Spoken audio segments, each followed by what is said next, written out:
Base of ম্যাথমেটিক্সে তোমাদের সকলকে স্বাগত। আজকে আমরা করব কোষে দেখি 20.2, এটি ক্লাস 8 এর বহুভুজ সংক্রান্ত আরো একটি অঙ্ক। এটি আছে তোমার 3 নম্বর অঙ্কটি। অঙ্কটি হচ্ছে এরকম: একটি পঞ্চভুজের 4টি কোণের পরিমাপ বলা আছে 65 ডিগ্রি, 89 ডিগ্রি, 132 ডিগ্রি এবং 116 ডিগ্রি। পঞ্চম কোণটির মান চেয়েছে।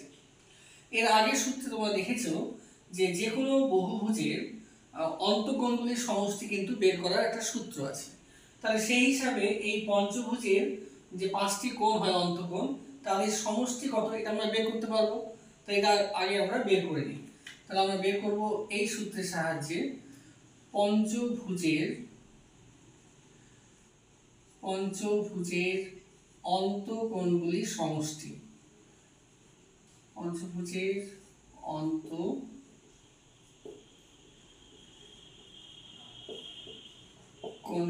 সমষ্টি।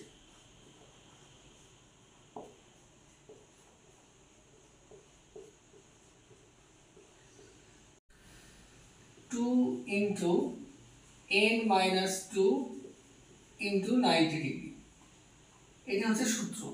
তোমাদের এটা মনে থাকবে। এবার আমরা n এর জায়গাতে বসাবো 5। কেন? পঞ্চভুজের 5টি বাহু, আর তোমাদের বলেছিলাম n বলতে বহুভুজের বাহুর সংখ্যা বোঝায়। তাহলে আমরা লিখছি 2 ব্র্যাকেটে 5 into 2 into 90 ডিগ্রি সমান 2 into 5 থেকে 2 বাদ দাও 3 into 90 ডিগ্রি। তাহলে 3 দুগুণে 6 আর 6 9 54, অর্থাৎ 540 ডিগ্রি। তাহলে আমরা জানতে পারলাম পঞ্চভুজে 5টি যে কোণ হয় তার সমষ্টি 540 ডিগ্রি। এখন প্রশ্নে সেই পঞ্চভুজের 5টি কোণের মধ্যে 4টি কোণের মান বলে দিয়েছে, দিয়ে পঞ্চম কোণটির মান জানতে চেয়েছে। তাহলে আমরা এই 4টি কোণের যোগফল কত হয় সেটা বের করি। তাহলে এটা বের করো।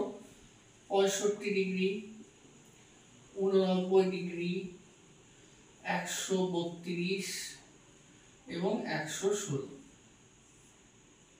তাহলে যোগ করো। 9 আর 5 14 আর 2 16, 16 আর 6 22 এর 2, হাতে থাকে 2, 2 আর 1 3 আর 3 6 আর 8 14 আর 6 20, 20 0, হাতে থাকে 2 3 4, তাহলে 402 ডিগ্রি।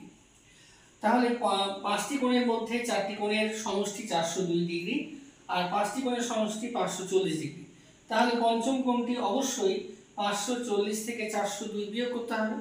তাহলে পঞ্চম কোণটি হবে 540 ডিগ্রি থেকে 402 ডিগ্রি বিয়োগ করো।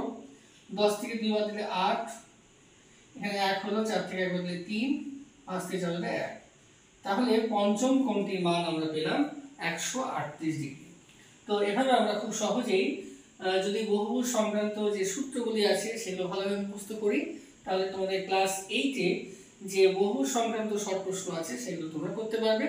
আরও কিছু শর্ট প্রশ্ন আছে, আগামী পর্বে ধাপে ধাপে আলোচনা করব। তোমরা দেখতে থাকো। Thank you.